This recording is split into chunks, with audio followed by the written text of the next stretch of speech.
Good morning, folks. This is David Wethington from DCED. Today we will be going over the Emergency Solutions Grant FY 2017 requirements and invoicing process. I will be chiming in a little bit later, but I'm going to turn it over now to Stacy Hawthorne, who is our ESG guru in the office, to start off the presentation. Good morning. Like David said, presenting will be myself, Stacy Hawthorne, David Wethington, who's our PA HMIS administrator, and Brendan Allman will be joining us later. He's our continuous care liaison, just in case there may be some questions for him along the way. The webinar will take approximately about an hour and a half, with times included for questions. All the phone lines for the attendees are muted during the time. Questions may be asked in the chat box during the presentation, as well as at the end by selecting the raise hand icon during the Q&A portion of the webinar. And the webinar slides have been added to this presentation as an attachment and is also posted at the Pennsylvania COC website. So just a quick update. The webinar slides, we are having technical difficulties adding them, but we will get them up on the Pennsylvania COC/ESG website right after the presentation.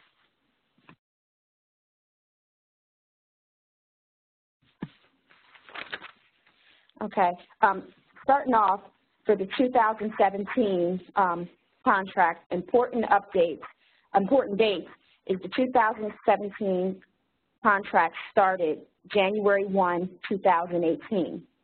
50% of the expenditures must be spent deadline by September 30th, 2018. And then the contract end date for 2017 is June 30th, 2019. Final invoices are due no later than 30 days past that, which is July 30th, 2019, and the closeout is due as well on June 30th, 2019. When you processing an invoice, all ESG invoices will be submitted electronically into the HMIS database. That's the only way we receive invoices from the grantees. You obtain support documentation from your subrecipients for the payment request. Submit one payment request for your agency, combining each request from your subrecipient. Example, your rapid rehousing provider number 1 plus your rapid rehousing provider number 2 plus your emergency shelter provider equals one invoice. You must review your payment request for accuracy, compliance to the program regulations, and against your program budget. Ensure you have complete documentation before submitting each invoice electronically, so you go over everything that your subrecipient sent you before you submit the invoice. And just remember, you have 30 days to pay your subrecipient from the date of your acceptance of the invoice, which is the date you submit it to DCED for payment. This requirement is effective even when DCED does not reimburse you within the 30 days of your request. So it's important to make sure that when your subrecipient submits the invoice to you, that everything is accurate, everything is in, there's nothing missing, things like that, because the 30-day process does not start over if we have to send it back to you. So you should review and complete the invoice cover sheet. You should review and complete the payment processing request form, which is the PPRF. Review the match worksheet. We will approve and notify the grantees within 15 days if the invoice is complete. We will also notify the grantee with you if the invoice any issues or provide an opportunity for correction. So if we have to send it back, again, the 30 days does not start over. DCED will process invoices in IDIS, but you will not receive an IDIS setup letter.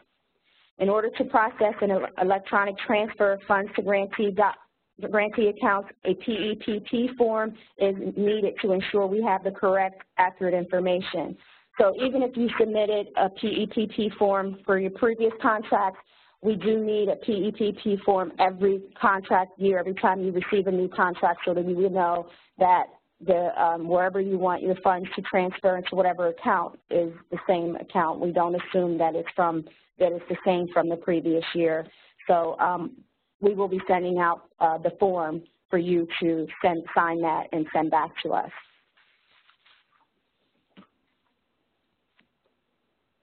Invoices will only be accepted through the electronic system. We will provide each agency with a proposed drawdown schedule, and that way to help you stay in compliance on how often you should invoice and even help you reach your 50%, how much you should invoice each. It's just a proposed drawdown of how much you should submit each invoice.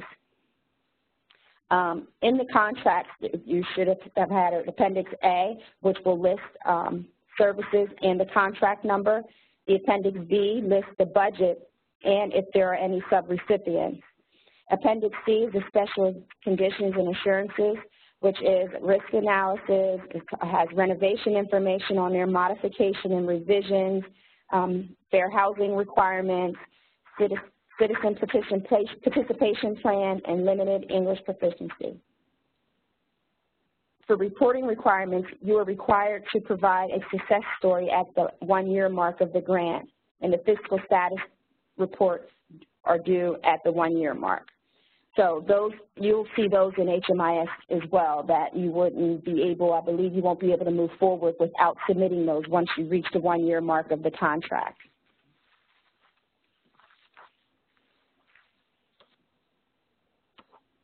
So before you submit the invoice, you want to make sure you completed and emailed your environmental review record per funding category. If a category is exempt, you must submit the exempt form or a request for release of funds. You must submit your PEPP form, which I mentioned earlier. That must be submitted as well. And you must have your current registered with SAM.gov. This is where you will receive your DUNS number. Review program regulations and explain them to your subrecipient. Make sure you go over all of that. Have you entered into a contract with your subrecipient? Make sure you have your contract agreement with your subrecipient.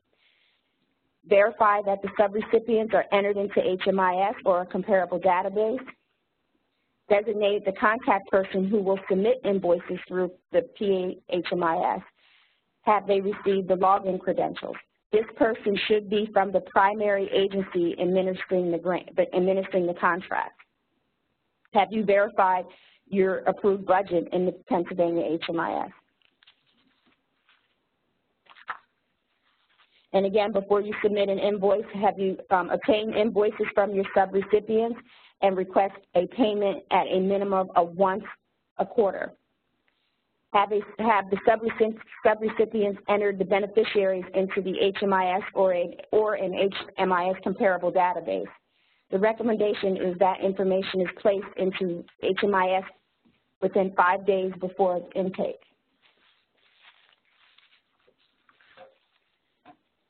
So at this time, we will open if there are any questions in the chat box or.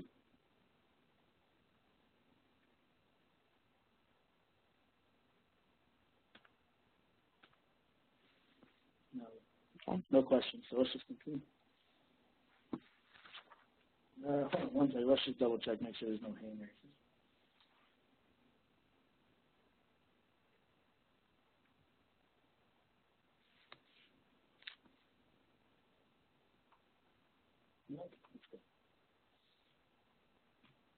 Okay. So we're going to turn this over to David, and he's going to go over the actual submitting of invoices through HMIS, what you guys will see on your end. All right. Let me go ahead and switch my screen. I'm going to go ahead and exit the PowerPoint presentation right now. And what we're going to do is go directly over to the HMIS system. I'm going to perform the entire live demonstration using the training environment. just to make sure we're not adding any additional invoices so that we don't process them in the future. But traditionally, what you'll do is if you already have a login, you will want to make sure that you log into the Pennsylvania or PA HMIS website, and that can be found at the www.clienttrack.net/PA-HMIS. If you have not already, excuse me, obtained a username or password for ESG invoicing, you want to make sure that you contact the HMIS Help Desk to request that, or you can email Stacy Hawthorne as well. But we'll provide all the email addresses at the end. So when you log in, your username will always be your email address and then whatever your password is.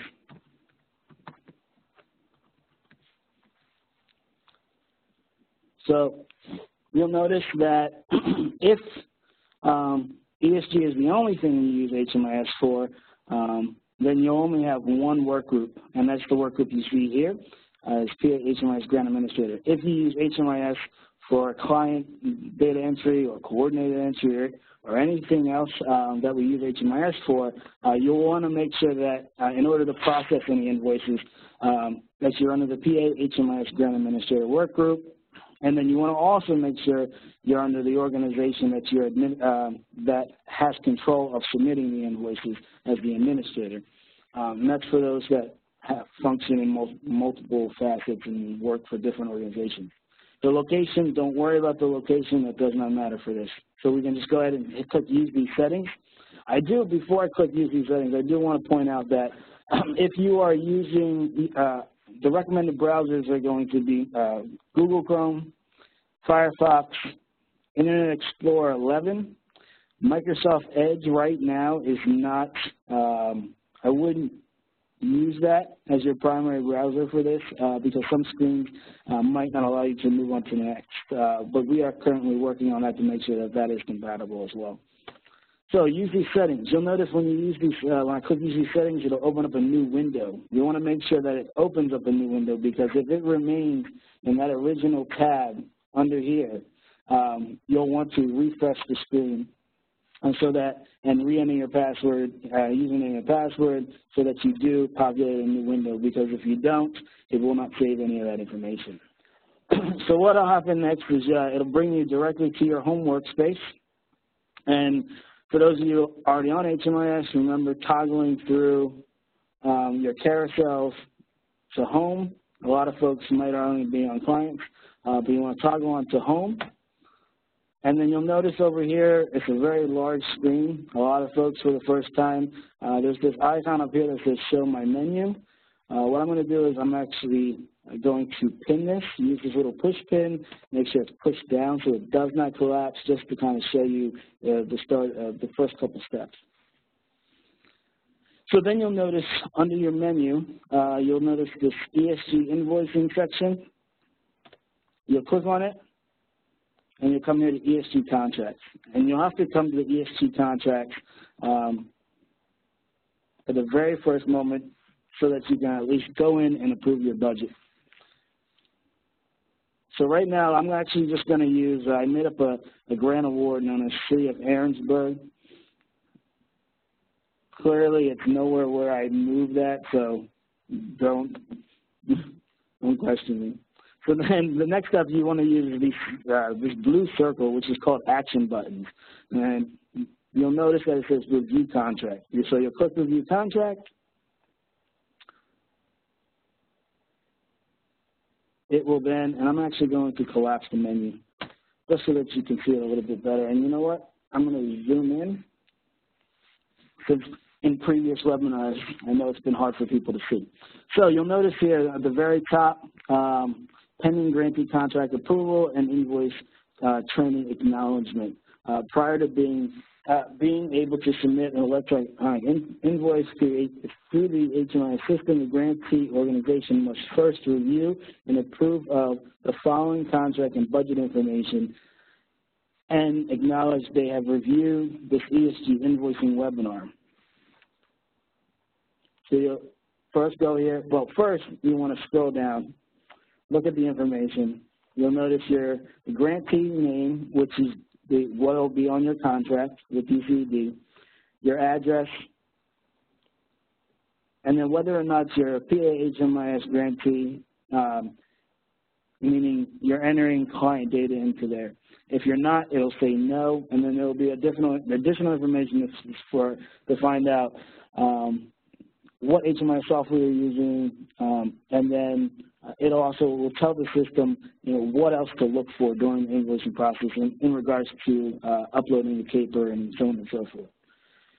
It'll have the primary contact person that's under the administrating agency, and then your grantee organization is what's labeled in HMIS, and then your contact information. You'll see your grant award name, your grant year, your contract number, start and end date, and then you'll notice here you'll have your ESG components. So the only ones that will be checked off are the ones that you will actually have been awarded funds for. It'll have an original contract amount, and then as contract amendments will get updated if there are any amendments put in, but hopefully no amendments or revisions will have to be done during this. So then you'll come down here and you'll get the approved. So once you had submitted your revised budgets back to us, we went in here and updated them in the system. And under the approved contract budgets, you'll notice the current contract budget amount, and then it'll list the amount for each. You'll want to go in here, make sure the numbers are correct, and so on and so forth. If the numbers are not correct, please contact either myself or Stacy Hawthorne so that we can go in and get this updated immediately or as soon as possible. The next thing you'll notice down here, which is somewhat new, but it was on there last year in terms of grant contract performance targets, but it was more general. So now it's a little bit more specific to what we're looking for. So if you're serving street outreach, you'll want to put in the number of households that you are looking to serve, obtaining shelter or permanent housing stability and improving their income. So it'll be a total number for the entire grant period that you want to put in here, and you can go ahead and put it in here, and you'll notice the performance target total updates and changes. And right now I have a total of 410 cases or households that are to be served. Now, when I talk about the total number of households, a single individual is a household, as well as a family is considered a household. Once you've came in here and verified this information, you'll scroll back up to the top. You'll click Contract Budget Approved, and you'll click ESG Invoicing Webinar has been approved by. This will be the person who's designated to submit invoices. And we'll just do today's date, which most of you on the webinar today will put today's date. And I know we mentioned, Stacey mentioned previously about submitting your environmental reviews to in the mail, but you will also have to upload your environmental reviews here as well. So if you feel that it's easier to just upload it and then we can pull it down, we have no problem doing that. I just want to show you quickly because I know there's multiple environmental reviews that are done. So if you have multiple environmental reviews, you want to make sure you, well,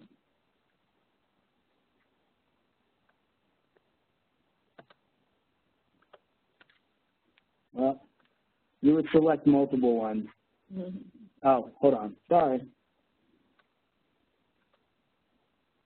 First, you want to make sure you pull up your browser window, your Windows Explorer. I'm going to take some random documents, and I'm going to select them.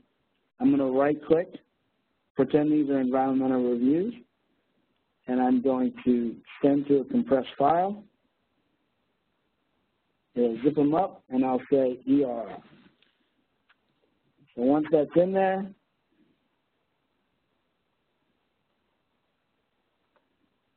you'll go back in here, you'll find that zip folder,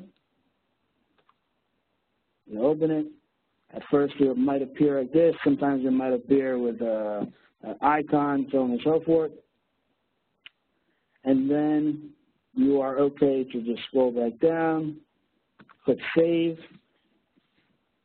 and once it saves, it should go back to the previous screen. If it stays on the screen and kind of just flashes, that's fine. As long as it kind of does like a flash, then you will be good to go. Now, depending on how many files you have uploaded, it depends on, and the file size depends on how long it will take to save. I was hoping it wouldn't take that long. Okay, so now that you see that it brings you back to the original screen, and we're going to go back to that blue action button. You'll notice now, once you approve your budget and you upload your environmental review, you'll notice a couple other icons now showing. The next section we're going to go through is contract invoicing, which walk you through the process of how to submit an invoice. So we'll click on contract invoicing. And you'll notice here on this screen, it'll show you your grant year, grant award, the grantee, contract number, your contract amount, your approved expenditures, your pending expenditures, and your current and your contract balance. And you'll notice, once we go through this invoice, you'll notice the invoices will appear as they go down. So you click on Create New ESG Invoice to start the invoicing process, and then it brings you into what's called a workflow. All right, so the first workflow is general information. The invoice date is going to be the date of the invoice that's going to be on the that you put on the excuse me, the top of the cover sheet, invoice cover sheet. We'll just go. What I'm actually going to do is we'll do January 1st because I've been waiting for DCED to release this information so that I can submit my invoice. So then we'll do the invoice period.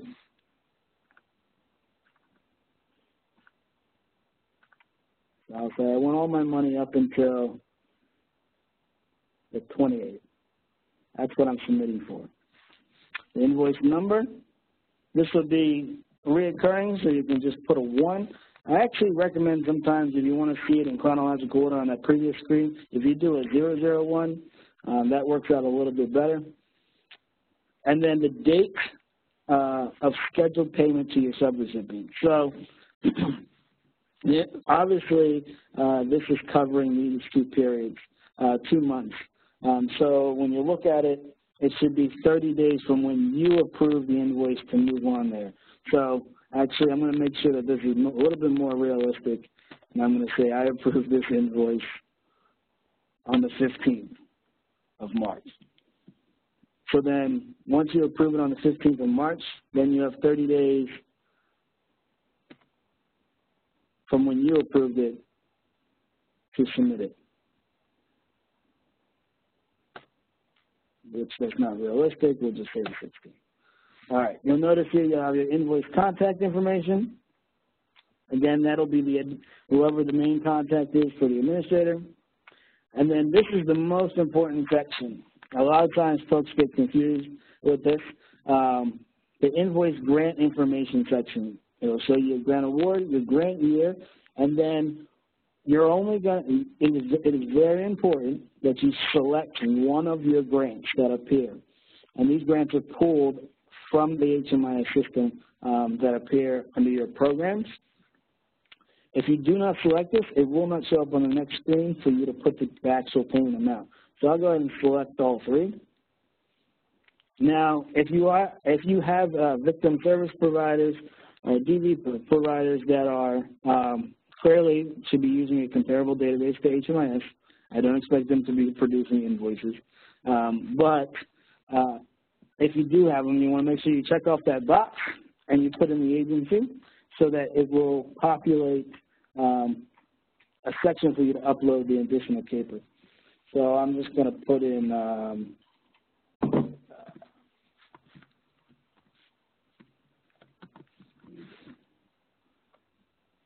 per UV. And then what also will appear is the additional grant. So it's whatever funding is under that. So I'll just say emergency shelter, so it knows and is aware to look for a CAPER for an emergency shelter DV. This invoice note section, this is where you can put in specific information that you want us to know, what you want the DCED reviewers to know about the invoice, if anything stands out about it. So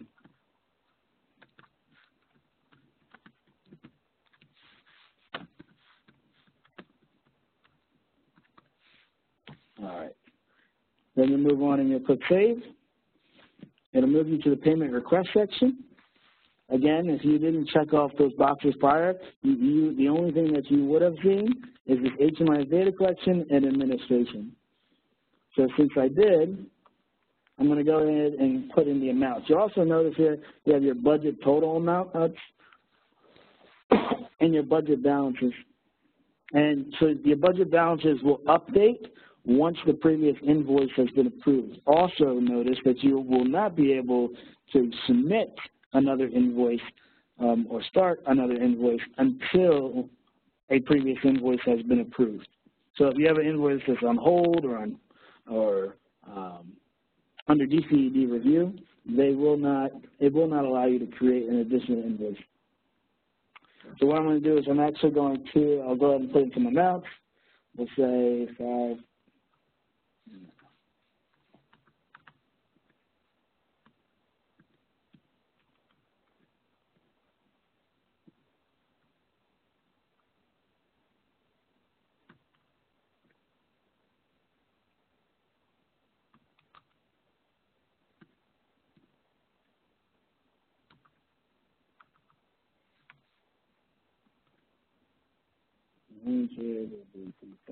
Yep.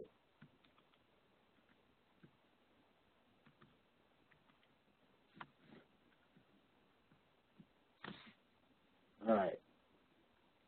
So you also want to do the same thing for any HMIS data collection funds you might be submitting for, as well as your admin. So with your admin, you'll want to make sure that you go, it's 3.75% of this invoice. So you'll notice here, the total amount for street outreach, emergency shelter, and rapid housing is $14,000, because that's your program fund, plus the $1,000 of HMIS, excuse me, which is $15,000.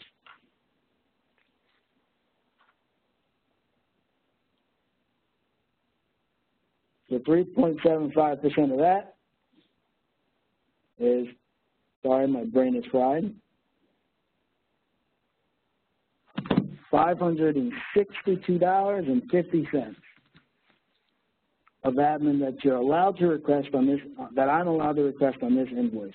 So now I'm going to go ahead and click Save. Oops.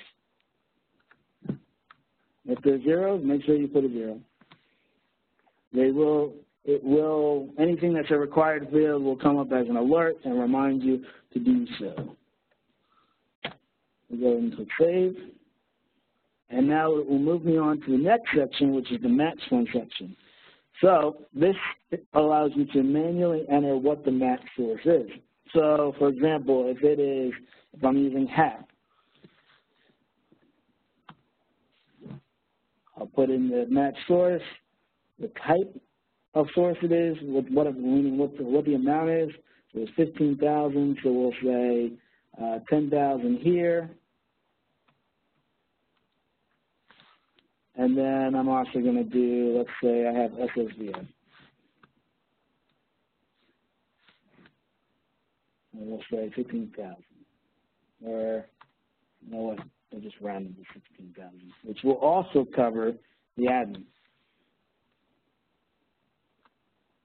So you'll click Save, and now it'll move you over to the next section. The next section is your Invoice Forms. What you want to do here is you want to download 2 documents, your invoice cover sheet, which will generate a report of the invoice cover sheet, You know, this is your traditional invoice cover sheet. Don't worry, it'll have your internal order numbers updated and your IDIS numbers. Those are for us to fill out. They'll already be filled in the production site. This is the training environment. But you'll notice it shows you your traditional, your contract amount, your previous approved amount, your invoice amount, and then your balance. On a contract, you'll want to make sure you download this right here using this icon, this PDF icon. Download it as a PDF, print it out, and then have your elected official, or whoever the designated signee is, to sign off on the information. But you want to, I don't know how folks do it, you probably send over the invoice cover sheet in the PPRF, but you want to make sure you download that and get that signed down below here under the signature, the date, and the title of the chief elected official of the grantee. So let me go ahead and just download this. I'm going to chime in on here quick. David, scroll down to the bottom of the signature.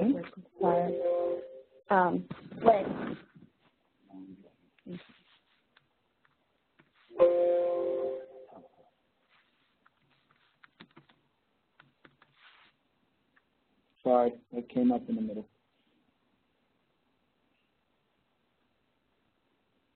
Okay. When with certification, if anyone else is, if the chief elected official authorizes anyone else to sign other than the commissioner or the mayor or whoever of this contract, please send that along, upload that along with every time you submit an invoice.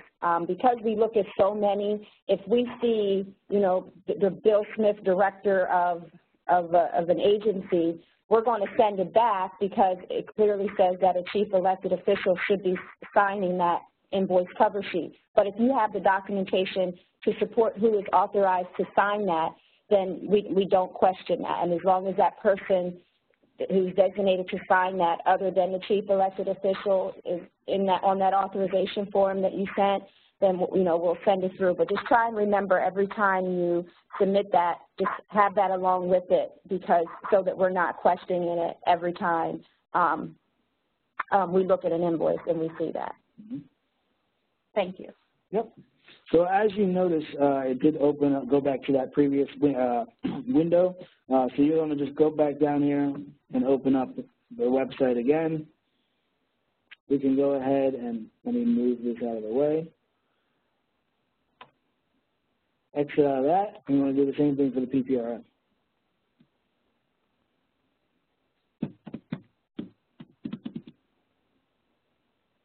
And again, if you do notice anything that's off about the PPRF or the cover sheet or the match worksheet, these are reports that are pulled from the information that's put into the system. If you notice anything that doesn't appear right, feel free to reach out to myself, the help desk, or Stacy, and we'll get that corrected. We'll do the same thing with the PPRF. Download it as a PDF.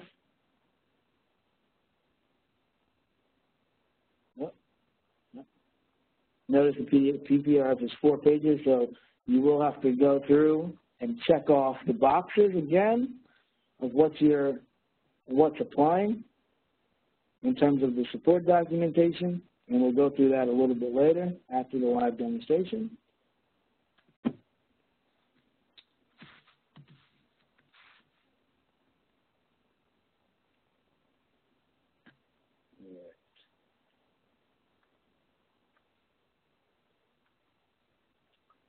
You can double check. You don't have to download it. I mean, I recommend that you download it, the invoice match funds form, and save it for your records, but you do not have to do anything else with it. But you'll notice what I put in here, it shows you the match source and what funding area it fell under.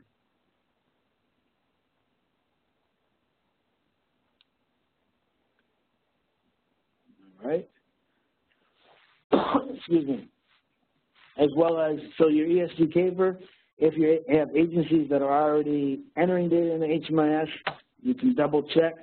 You will want to double check as you're reviewing the invoice to make sure that they are putting data into the system. And you'll notice that it's going to pull for those project types where you're requesting funds. So as is shown here, 146 clients are currently enrolled or have been enrolled during this period, this reporting period. For wrapper housing, same thing for shelter, and then street outreach. And again, this is a temporary site, so don't worry. Again, if you want to download it, you can download it as a PDF, but I'm not going to right now. Because what I am going to download is, I did check off that I have a DB project that needs to, excuse me, that needs to get me a caper. So you can either have that, hopefully the comparable database is able to produce a basic demographic report that shares that same information that's on the caper here in HMIS. If they are not, we do give the option to download the ESG caper template, where you'll go in, you'll click on the associated file here.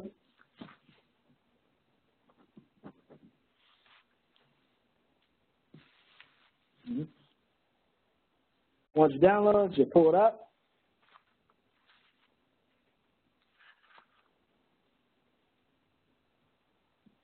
As you see, I'm getting ready to travel, so it's on my ground transportation worksheet.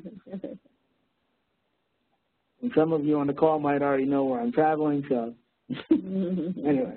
So you want to make sure once it pulls up, you click on the Enable Editing, and you'll notice here, you'll want to fill in everywhere where it's red. So if it's, even if it's, so you'll want to put the program name, or not necessarily the ESG grant administrator of the invoice fills this out. I would send this, and if you want to download it automatically, you can, and send it to your DB providers if they don't have a comparable database, for them to regularly update this and submit along with their payment request. You put in their program name, their start date, their end date, and then they'll fill in, person served by activity, their age, that same basic demographic information, the gender, subpopulation, persons with disability section, so on and so forth. And that start and end date must match the invoice covered period, the invoice time covered period. I know sometimes I see invoices that come in where they're using the comparable database caper, where it will say on the caper, it'll say January 1st to January 31st. But then on the invoice cover sheet, when you put your dates in, you'll put January 1st to February 1st. Those dates don't match. So it must be exactly what is on your invoice cover sheet. Mm-hmm. Those dates must match. So on the invoice cover sheet in the HMIS caper, it automatically generates that date. But when you're doing the comparable one, you must make sure that you are putting those same exact dates in as what is on the invoice cover sheet. Yep, so I'm just going to show you, this is a perfect example to show you how, if you need to go back to anything in the workflow, you can. You just go back, click on general information, and again, what Stacey just mentioned, you might put it in under your invoice period date, but those same dates need to be on that template if you're submitting that additional information. Even if it's from a comparable database, it has to be the same dates that it's run. Thank you. All right, so if you didn't make any changes, you can go through, continue. And what we're going to do now is we're going to upload the files. So again, you'll first do the cover sheet once you get it signed by a chief elected official.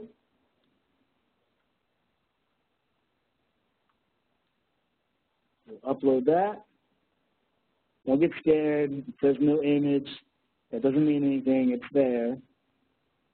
Same thing with the PPRF.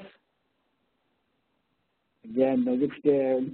And again, we'll go ahead and I think I did this on the desktop. We'll upload the template.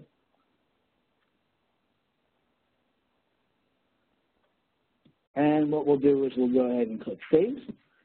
Because then what it's going to do is it should move us on to the next section, which is the documentation section. So the same, those check boxes that you saw on the PPRF, I think that's still,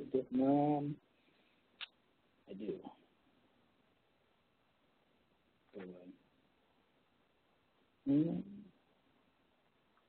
Okay, so those same check boxes on the PPRF down here, we took the same language and we inserted it under the documentation section. As you see here, just to kind of remind you so you don't have to go back to the PPRF if you forget what is being asked for here. So again, if there are multiple documents, you want to make sure that you zip up the files like I had showed you previously. So I'm just going to use this DRR one. And I just want to remind folks, because this happens a lot, that sometimes when you're dealing with multiple programs, remember to upload the correct folder or the correct zip file in the correct section. So make sure case management, street outreach goes under that. Essential services, uploads for street outreach goes there.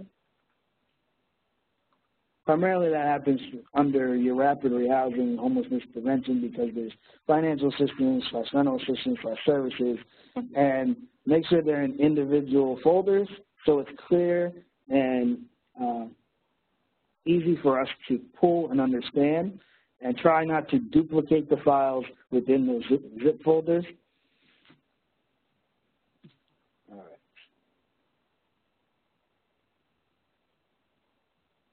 Again, it might take a little bit of time. It all depends on how many files you have in the zip folder. So because just as you see it's taking a little bit of time here, it takes us to pull it down the same amount of time, if not longer. So if we all had 1 gig internet speed, that would be great.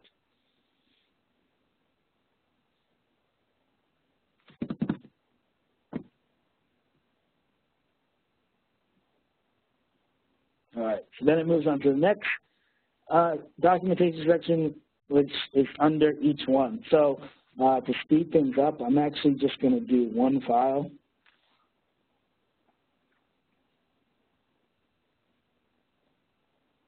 There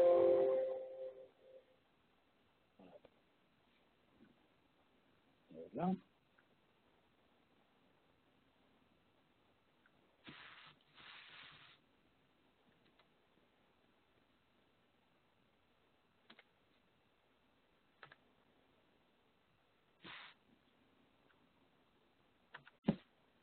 Just so it doesn't take as long. And same thing here, you have your rental assistance, your financial assistance, and then your services documentation, which is also your case management documentation.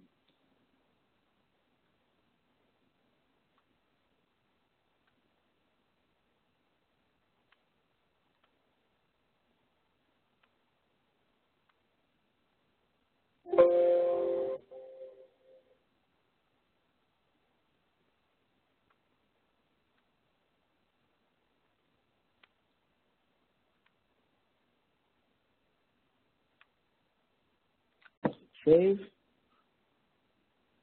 And then your last documentation section is going to be your administrative documentation, and that's going to have your HMIS and your admin docs. Again, data collection docs and your administrative docs.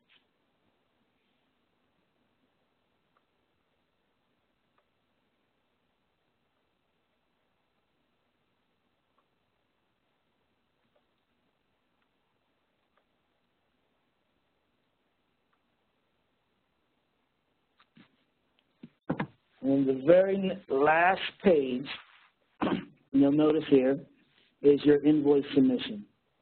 So if I scroll all the way to the top, the invoice submission has your invoice general information, which is your invoice date, your award, your grant year, invoice number, invoice start and end period, how much the invoice is for, how much the match amount is for, and you want to make sure that it is a dollar for dollar match.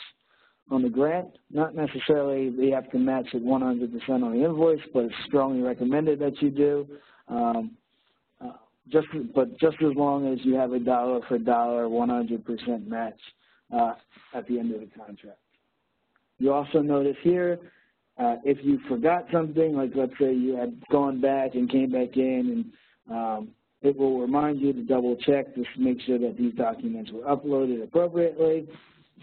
And you'll notice here that you have your invoice submission. So once you check this box, it will then give you the submitter title and name. Again, the submitter title and name should be the administrator designated on the contract. Should not be the subrecipient unless you have within your subrecipient agreement from the county that you are also the administrator. Then that is the only time you would be able to. But again, it should match whatever was on the general information section, which was Joe Johnson, and then it was my email address. So I'll say make changes, go back here, type in Joe Johnson,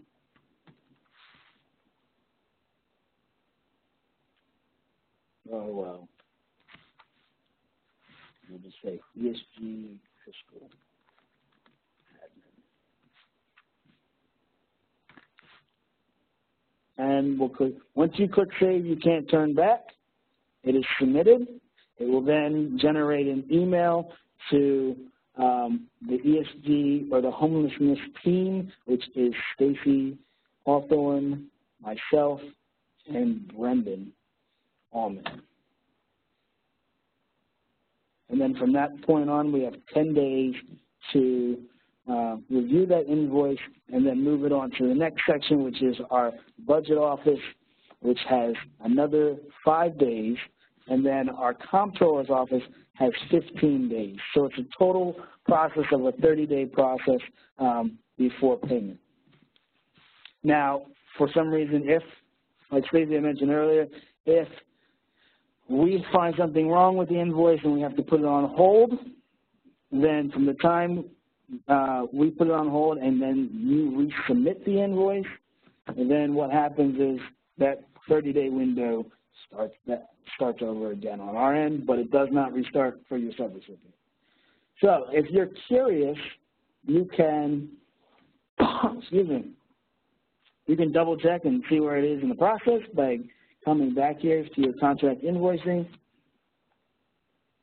And you'll notice that first invoice you submitted, the date, the invoice date, the submission date, planned payment to the subrecipient, that's what you put in.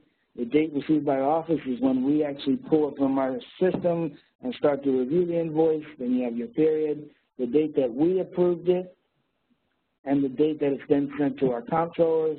And then the payment date is what then our comptrollers sets in there for when it's scheduled to be paid. And then it shows you the amount paid, and then it also shows you the status. So it'll say, if you give me 1 second, I will switch my screen, if I do not have one open.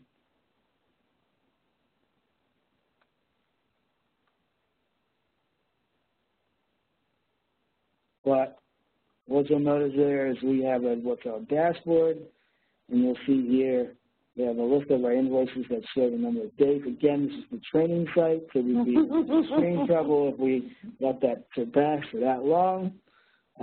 We go in here, DCED review, just to kind of give you a sense for what we see. Again, we see that additional information, so if you want us to know something specific, please let us know in that general information page. And then I'm just going to quickly go here and put it under review, just to kind of show you what's going on. So I'll select myself, and I'll click finish. Actually, you know what? I am going to go back for a second because I did just notice something that I want to point out to you folks. it is also very important because we know that while your subrecipients are working hard serving clients, they're also collecting necessary documentation of homelessness. So when they go and they upload the documentation of homelessness, when you're submitting an invoice for that period, we can then see in the invoice, we can view to see if the documentation of homelessness has been submitted for your agencies. So we have a list of clients, and if we see no's and we see that that is a person that you're charging for funds, then we will put it on hold. Now, if it's a shelter and there's no documentation of homelessness and there's no's, we will put it on hold until the documentation gets uploaded into the system. All right.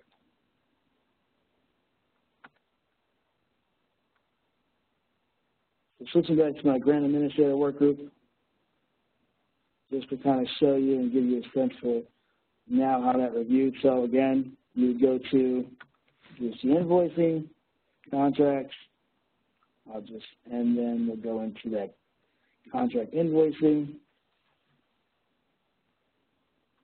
and you'll now see that it is under review, and that will change as it goes through the process. All right, so got a couple more things to show, and then we'll pause for questions. The success story, again, that's after 1 year, 12 months of operating the program, you'll want to submit a success story. You'll do that by clicking Success Story under your action button. And what you'll do is you'll click Add Success Story. You'll select, of course, the one option that's there. And you'll say whatever the subject or description of the story is. Don't put 1 year mark, I'm just putting that. And then your narrative goes in there. I don't believe that there is a character limit, so you can go as long as you want. So from that, you'll click Save, and the success story is in there at the 1 year mark. And then you'll also notice, too, that once you get to the end of your contract, so what I mean by the end of the contract is, one, if you've spent all your money, or two, for some reason, if you have to return funds, and it gets to the end of the contract date, meaning to 6/30/2019, in that action button, after the success story has been completed, and you've done a success story submission, which I'll show you that as well. Again, you can print out your success story from here.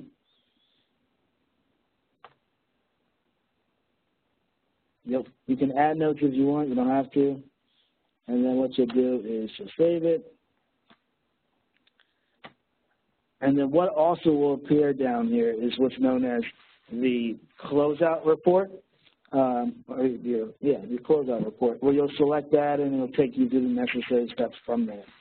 So, and I know that doesn't show it now, but once it gets closer to the end of the contract, we can probably look to do some type of another little TA call or something like that to go through that process as well, which we might be doing one very shortly for the FY 2016 folks.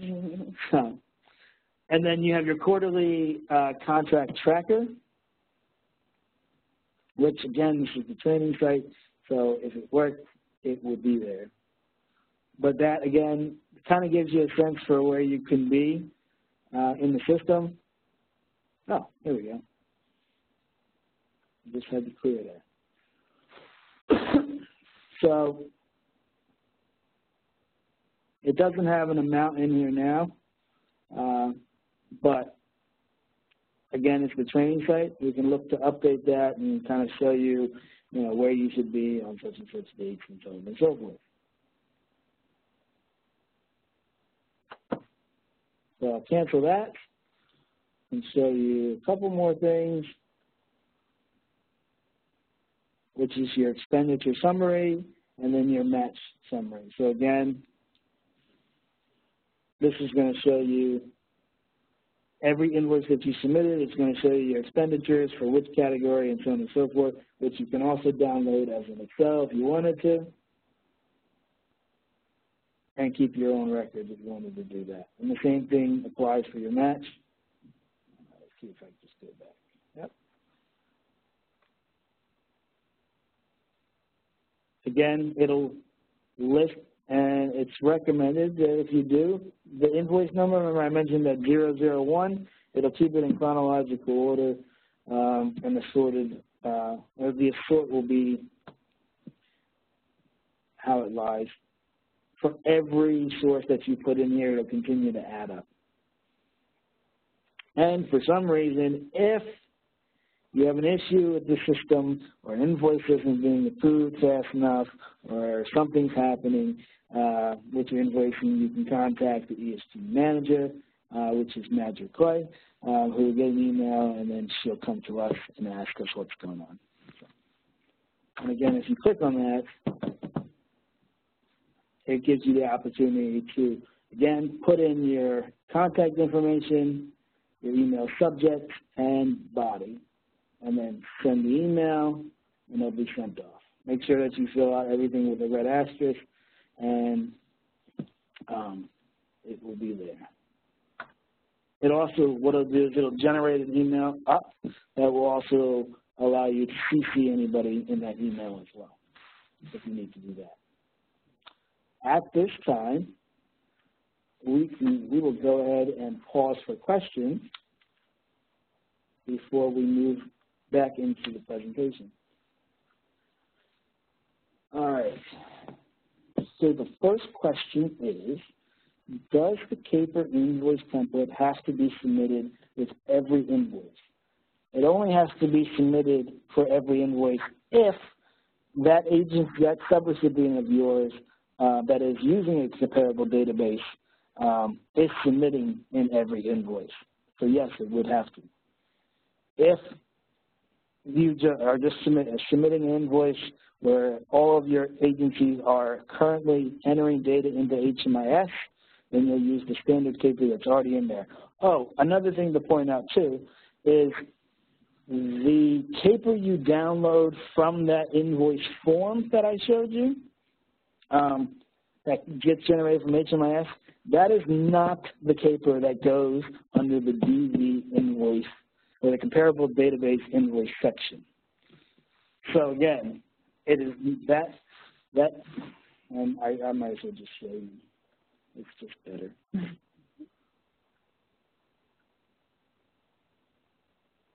And I remember I deleted that.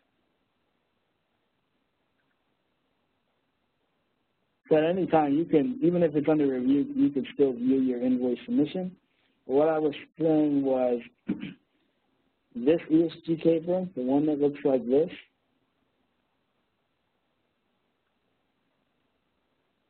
that gets generated from Client Check, does not go in the template section of the ESG invoicing, because you should never have to upload any invoice for an HMIS provider into the invoice.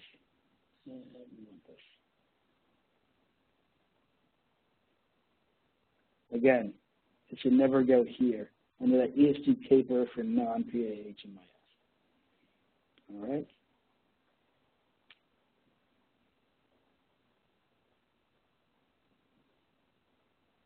The contract tracker does not allow notes to be saved.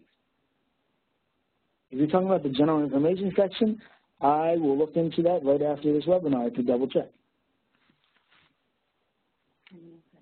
So that's all the questions we have there. Let me just double check and see if we have any in the Q&A. Looks like we did.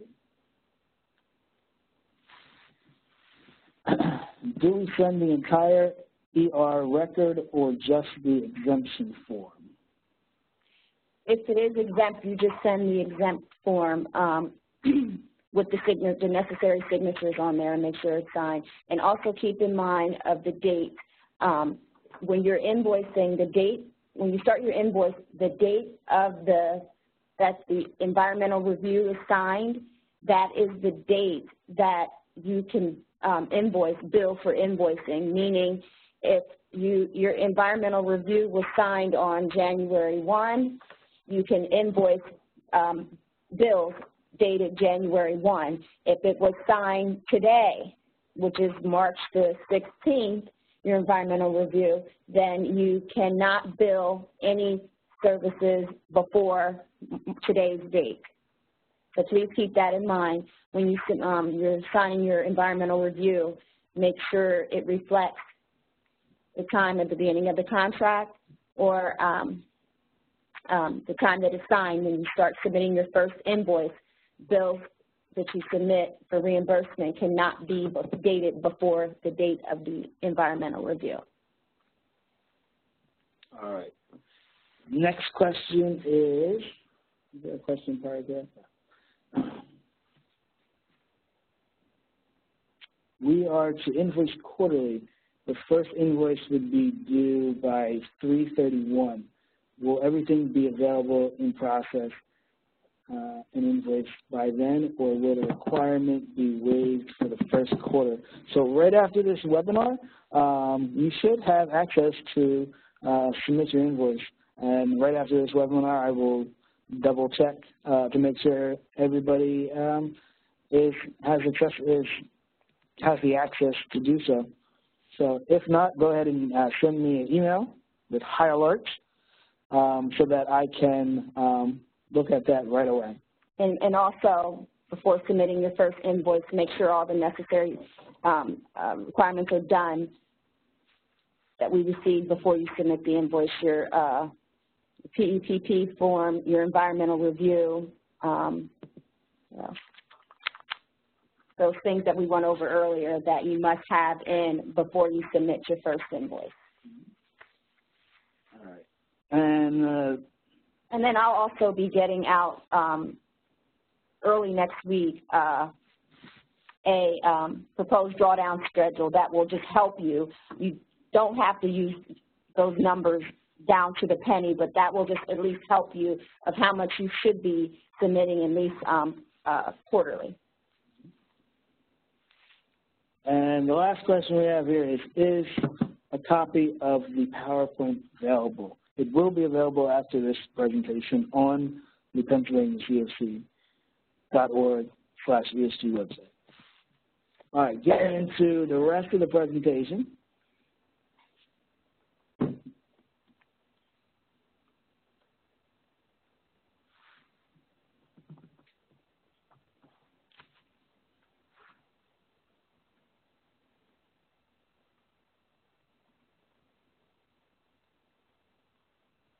All right.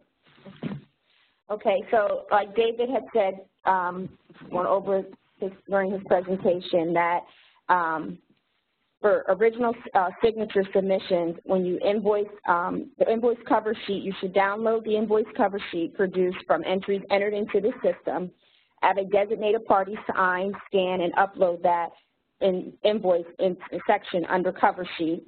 You would do the same to the payment process request form, which is the PPRF. You want to download that, print it off, sign, scan, and upload that electronically to the invoice section under PPRF. Those original signatures for those 2 pages, we still need original signatures, hard copies sent to us. So before you upload those, once you scan and upload those, you also must mail the original to us for every invoice. The reason we ask you to scan, so we're not holding up your invoice with signatures. So as long as we have the copy signature to continue to move forward to review your invoice, that's fine, but we do need the original signature page of the invoice cover sheet and the PPRF. We are trying to work on getting that changed because I know it's we're trying to go electronically totally 100%, but we're not there yet. We're trying to get there. So till further notice, yes, you still must send the original signature pages in, invoice cover sheet, and the PPRF. Supporting documentation. gather support documentation for payment requests per component category, which is the street outreach, emergency shelter, rapid rehousing, homelessness prevention, and HMIS and admin. Each category should contain the documentation in a zip file to be uploaded to the system, as David went over, under those, the categories below, street outreach for case management and essential services, emergency shelters, renovations, operation essential services, rapid rehousing and HP is financial assistance services and rental assistance, HMIS, data collection, and admin.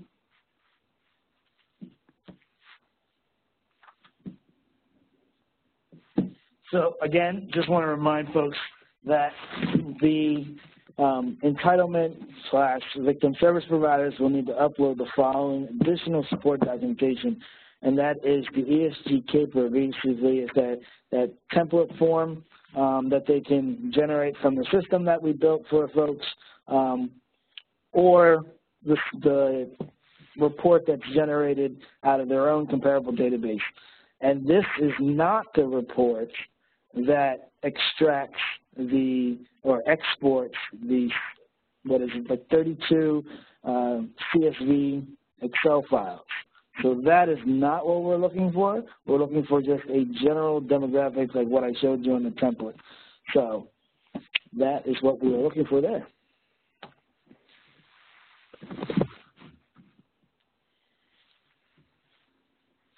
So when you submit your documentation for your invoice, there are still little issues that we are receiving when what we're looking for when you're uploading your leases for rapid rehousing or homelessness prevention. The leases that you submit, you should be receiving, the lease must be between the unit landlord and the tenant program participant.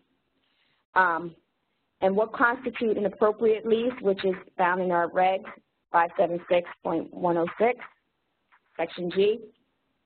Can it be handwritten? Yes, but it must be legible. You must be able to read everything on that lease. It must be clear, understand. If not, then it is not a legible, it's not a clear lease. You must be clear. Yes, it can be handwritten, but it must be legible. You should be able to understand and read what was written by the landlord.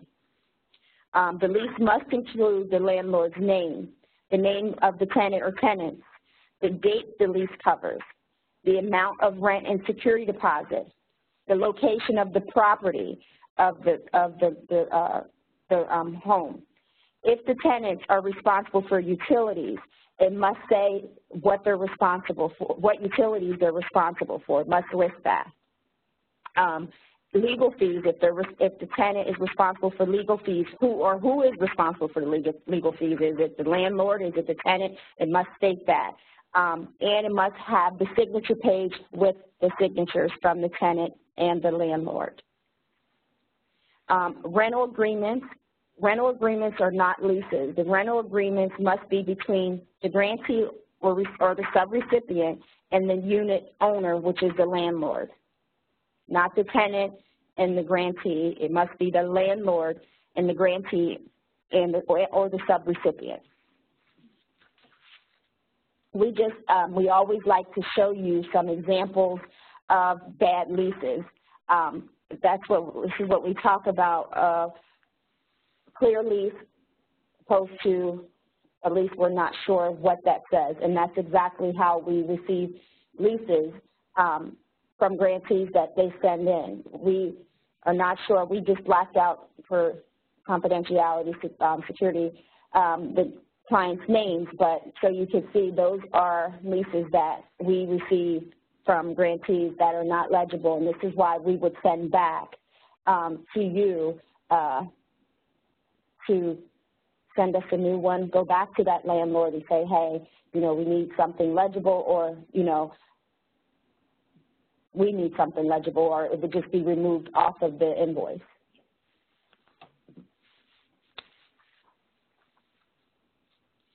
Under another supported documentation that you guys submit to us, Some of the issues, the difference between a final bill and a shut-off notice. A final bill is the last bill a program participant will receive before their services is shut off at a location because they are moving. A shut-off notice is the final bill a program participant will receive because of non-payment. Please understand the difference in those. And what is eligible under ESG for utilities is gas, electric, water, sewer. Oil is also one as well. We should have added that, apologize. And non-eligible utilities are phones. We'll go over that, and you'll see that in the next slide or two. Phones and cable is not an eligible utility for ESG. And this is just an example of a final bill, of a utility final bill. We just wanted to put that in there so you could see that. And then the next one is an example of a shut-off. There is a difference.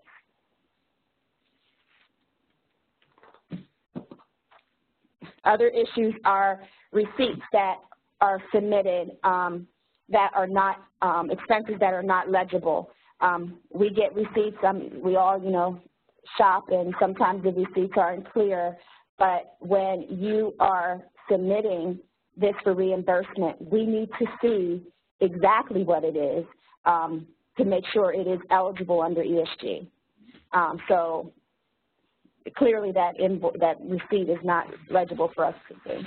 I just want to add that this is still happening, and even though this is specific for what you're submitting in your invoicing, also you want to make sure that the receipts that are part of your match documentation are legible as well.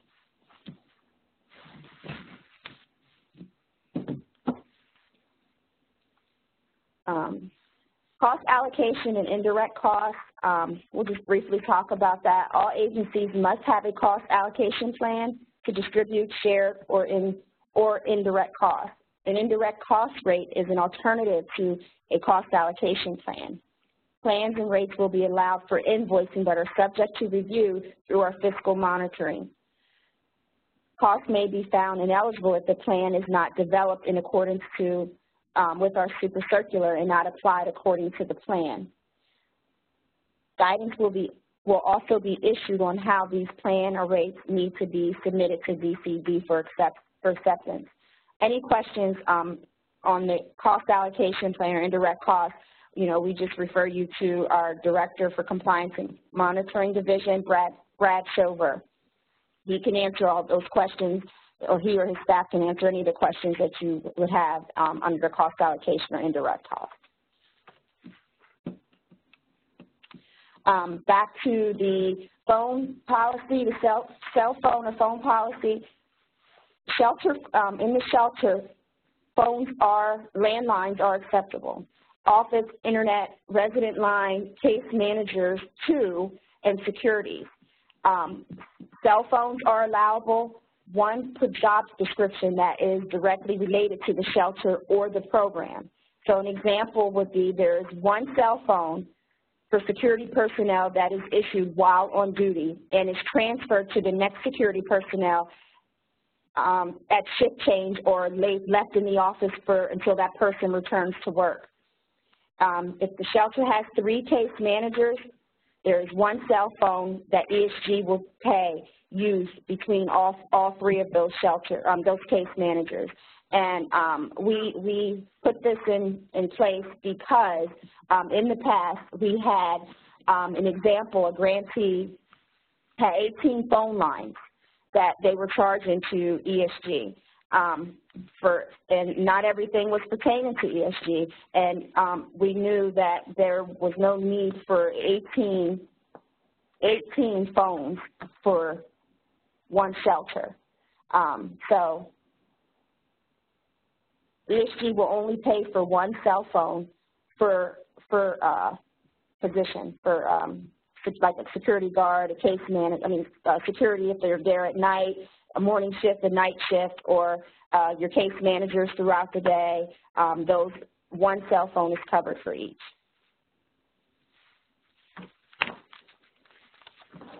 All right, let's pause for questions.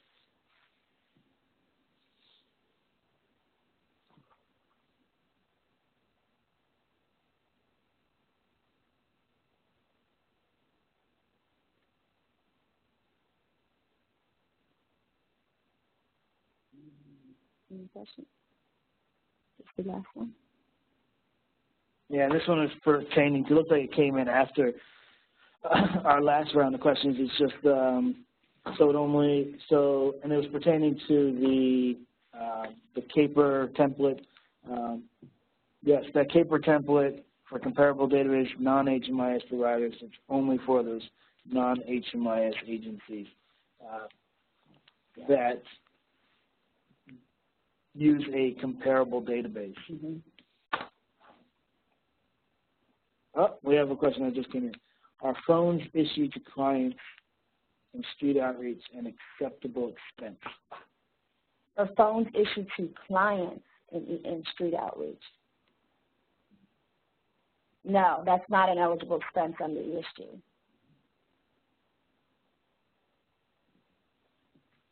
Let's see if there's any Q&A.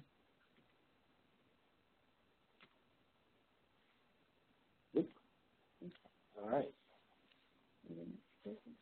All right, just to reiterate the 2017 ESG invoicing process. So starting with the grantee, or the administrator who's submitting the invoice should receive the invoice from the shelter or provider and or vendor or sub-grantee. They'll review the invoice and the documentation for eligibility and fundability. Then they'll submit the invoice.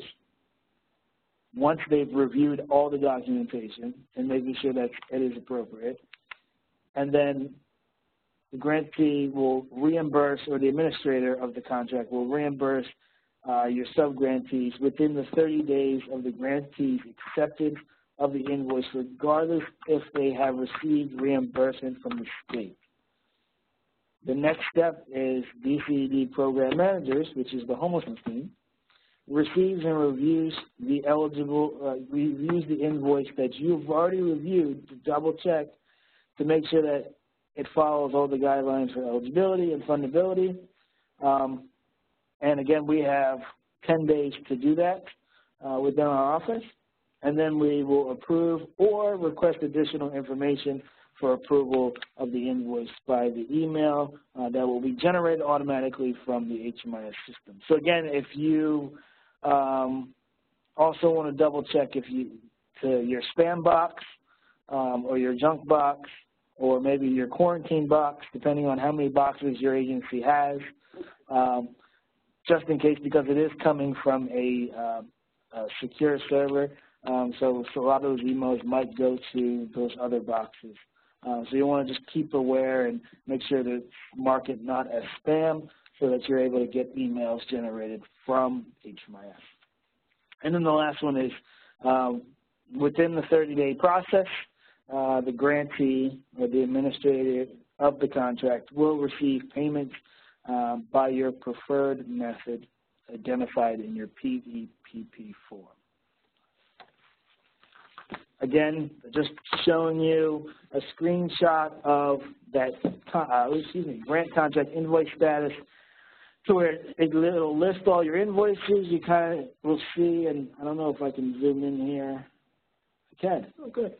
So it's your invoice date, your submission date, date received by the office, start and end date, the approval date that we approved the invoice on, the date that we sent it to our comptroller's office, and then your payment dates, and then whatever the amount was. And again, over here, which I think I have to zoom out for that, as your invoice status of where it is in the process.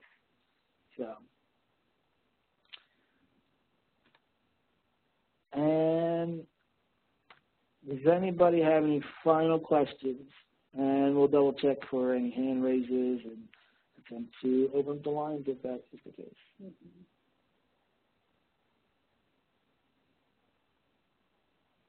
We we do not.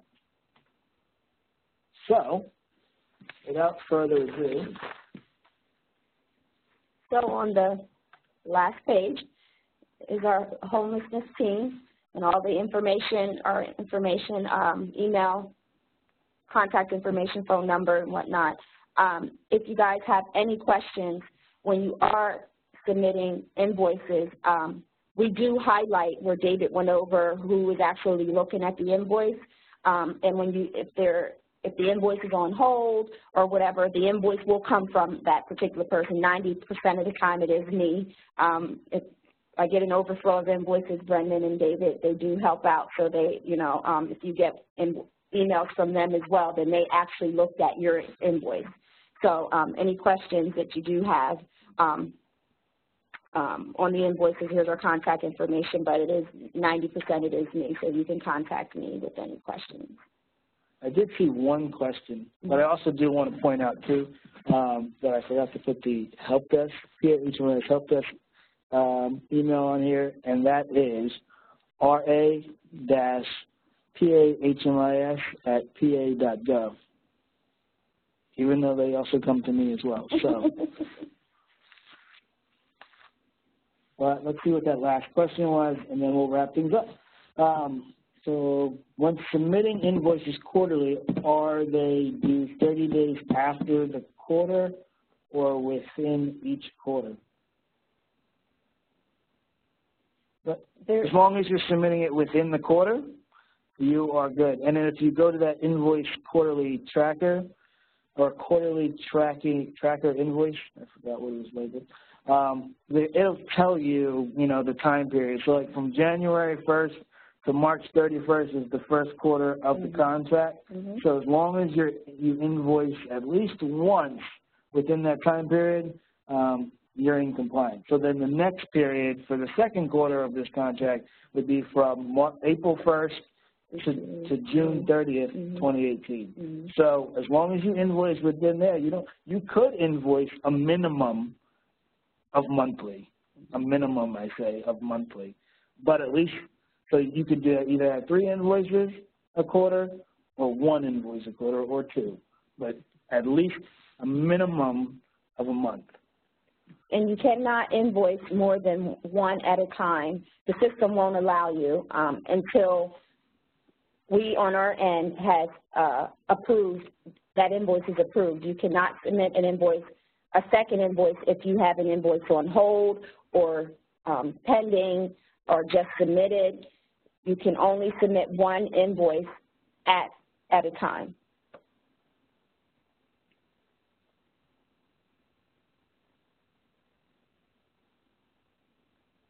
So if you submit for 1/1 to 3/31, and let's say you submitted on 3/31, then we have 10 days to approve that invoice and review it. The day that we approve that invoice, so if we approve it the next day on April 1st, let's just say we don't have an influx of invoices, and on April 1st we get to that invoice, once you see the approved status under there, then you can go ahead and submit another invoice. But I wouldn't submit 1. I wouldn't submit more than 3 in a quarter.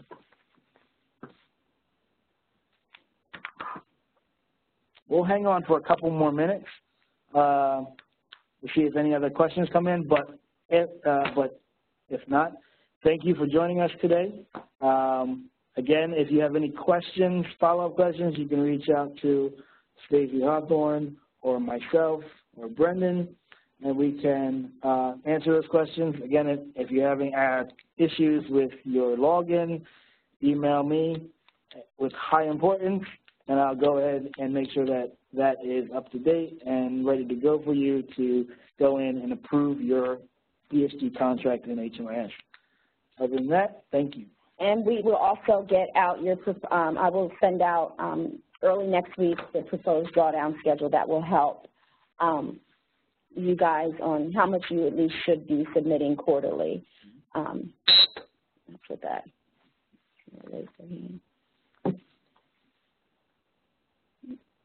I think we have another question.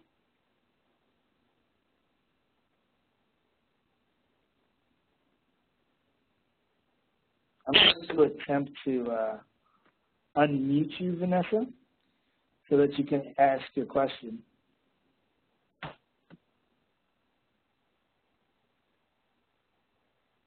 Vanessa, can you hear us? Yes, can you hear us? There's a lot of feedback. I think it's because they're using a computer. Is this better? A little bit. We just have to stand closer. So my question is, if we have an invoice and the period is from 1/1 to 3/31, do we have 30 days from then to submit the invoice to you, or does it have to be submitted before the quarter ends? It should be submitted before the quarter ends. Okay. Oh. Yeah, it should be. So yeah, now I understand your question a little bit better. So between that time period, if you have it, it should be submitted before April 1st. Okay. To be And we understand that it'll probably be an influx from a lot of folks, from all of our grantees trying to get invoices in. So we'll try to get that that information and get you into the system as soon as possible so that you can do that, so that we can review the invoices and you can be in compliance. Okay, wonderful. Right. Thank you so much. Yep, you're welcome. All right, well, we'll go ahead and get this downloaded and up on the ESG, Pennsylvania COC/ESG website. And other than that, everybody else, please have a great day and a great weekend and try to stay warm. Have a good weekend.